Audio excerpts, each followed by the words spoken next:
Hey, guess who got a new job? It's your boy. Anyway, let's talk about this banner. Finally, we have a Nappa and Vegeta exchange LR, only to have it be one of the worst LRs in a long time. Should you summon on this? I don't think so. But let's get into why in today's episode. Hey there everyone, my name is WafflesTheAsianYenbear and welcome to Should You Summon, the series where we take a look at new banners, analyze their value, and I tell you whether or not I think you should summon on them. Now we mainly look at these banners from a free-to-play standpoint, as free-to-play players need to be more careful with how they use their stones, but of course, banner value applies to dolphins and whales too. But with all that being said, let's get started. So let's go ahead and talk about the timing first. Within hours of the banner dropping, we got V-Jump links for what's coming to JP on Golden Week, which starts around the end of the month. It looks like we'll be getting a dual Dokkan Fest for Gotenks and Majin Buu. You guys already know that the dual Dokkan Fest banners are usually pretty decent, so you need to keep that in mind. You won't have much time to save before these banners come. That being said, this banner leaves on May 8th, so if you want some time to see the Golden Week banners first, you are able to do that. Now with that out of the way, let's talk about the units. Like I say with all the LR banners, it's important to note that this LR will be a general pool LR. That means you'll be able to find him unfeatured on any banner that has LRs on it. So that includes a lot of the celebration ticket banners, double rates banners, type banners, and other LR banners. So it's not like you have to wait until he's featured again to get him. It's not your only chance, you are able to get him in the future. Now, okay. So Vegeta and Nappa's leader skill is 130% and 4 key to their new category, Diabolical Villains. And their new category isn't actually that bad. It's not top tier or a broken category by any means, but you do have some good options and should be able to build a solid team with it. They also have 4 key and 100% to extreme AGL, which should be helpful for Battlefield. Now, their 12 key super attack is an AoE attack that gives them 30% attack and defense for the turn, so that's pretty nice, and their 18 key ultra super attack lowers enemy defense by 50% for 3 turns, and ups their own attack and defense by 50% for the turn. AoE attacks are pretty decent. We do like those things for World Tournament and Super Battle Road, things like that, as well as just general convenience. Their passive gives them 78% attack and defense to start, plus 78% more whenever they dodge an attack for that turn. So they need to dodge first, which means they need to be in the first slot. And they also get 7,800 attack and defense for every enemy. So outside of their active skill, which we'll get into in a bit, they likely are not going to be dodging very much, as they don't get free dodge in the hidden potential system and have nothing that gives them extra dodge in their passive, so that part of their passive is a bit useless. They also give themselves key plus 5 whenever you're above 78%, which is great because they really need that. They only have one key link, Shattering the Limit. Now I did say they have an active skill which can be activated anytime from the 3rd turn on. It's pretty simple. They get 100% chance to dodge everything for the turn in exchange for lowering their attack by 50%.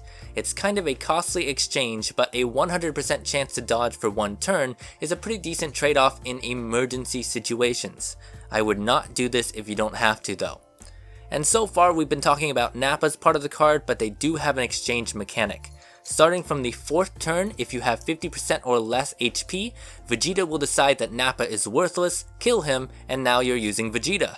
Yay! So while the animation is really awesome when you do that, I gotta be fair and say the exchange condition is honestly bad. To put it into perspective, LR Int Vegito and LR Fizz Gogeta have the same HP restriction, except they have to wait until the 6th turn.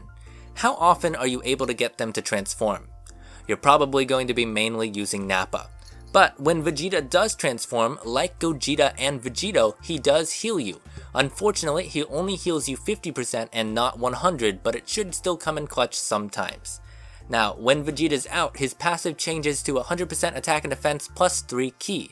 He gets another 3 key and 18% attack and defense when you're facing only one enemy, and another 3 key and 18% attack and defense when only facing super type enemies. He also gets attacks effective against all types when you have 24 key. Thankfully, he also gets one more key link with Royal Lineage, so you'll have 3 key from your links and 9 key from your passive. That means, unfortunately, you'll still need 12 key from orbs or supports. So it's unlikely that you'll be consistently getting your attacks effective against all types, but you will always hit your 12 key super, which is pretty much the same as Nappa's, but instead of an AoE, he lowers enemies' attack by 20% for 3 turns. His 18 key is basically the same as Nappa's as well, but he now lowers defense by 80% instead of 50%. Overall, they are pretty disappointing. They're very reminiscent of older LRs and would have been fantastic a few years ago, but they definitely aren't as up to par as most LRs nowadays. But what about the other banner units? Well, you've got this physical Vegeta that infinitely stacks attack and defense, plus he gives himself ki. This Vegeta, which came out in 2016 and is very not good. This Raditz, which is actually incredible, 50% chance to stun, infinitely stacks attack, just really good overall. This Raditz also came out in 2016 and is not good. This Turles is not very good either, but he at least has a 50% chance to stun on his super. Most likely you're not going to be using him though. This Golden Frieza, which got an Easy A pretty recently, he tanks decently and he also has attack stacking now. This Golden Frieza, which used to be really bad, but he also got an Easy A, he's now got defense stacking and a 50% chance to crit if you're fighting a Goku unit. This Frieza, which is actually great, he's got AoE with a 30% chance to seal super attacks. He also gives himself 5 ki when he's facing 2 or more enemies. This Goku, which is okay, he buffs his attack by 20% for each attack he receives, but it caps at 120%. This Goku, which is essentially the same as physical Vegeta, so he's also a good unit. And finally this Goku, which is just not good. So that's 7 decent to good units plus the LR, which is not too bad. That's about a 29% chance per multi to pull one of them.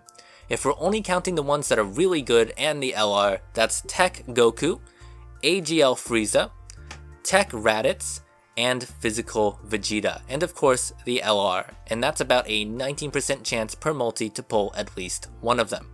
If you just want the LR, that's a 4% chance, and that's just not great. Then you should also consider that there are 23 unfeatured LRs on this banner, so you've got about a 14% chance per multi to pull one of them. Although I always want to advise you to save LR hunting for a double rates banner. So, do I think you should summon on this? No, not at all. While some of the featured units are pretty decent, they are general pull SSRs and you can get them unfeatured on any banner. The chance to pull LR Nappa and Vegeta is just way too risky for what they're actually worth. I think if we're looking at this purely from a value per stones perspective, this is a huge skip. Now, am I going to be summoning on this? Unfortunately, yes. I've waited such a long time to finally get an LR where Vegeta kills Nappa. As much as this banner sucks, and as much as the unit is nowhere near where it should be, I personally value that animation and concept enough to at least try. So, I don't recommend doing the same, but I'll be going 150 stones in on this banner on this channel probably tomorrow. All that being said, I do hope this video was helpful for you guys. If you are summoning, let me know what you got. If you're not summoning, what are you saving for? Let me know in the comments down below, and I hope you guys have a good day, good week, good life, and happy summons. Goodbye!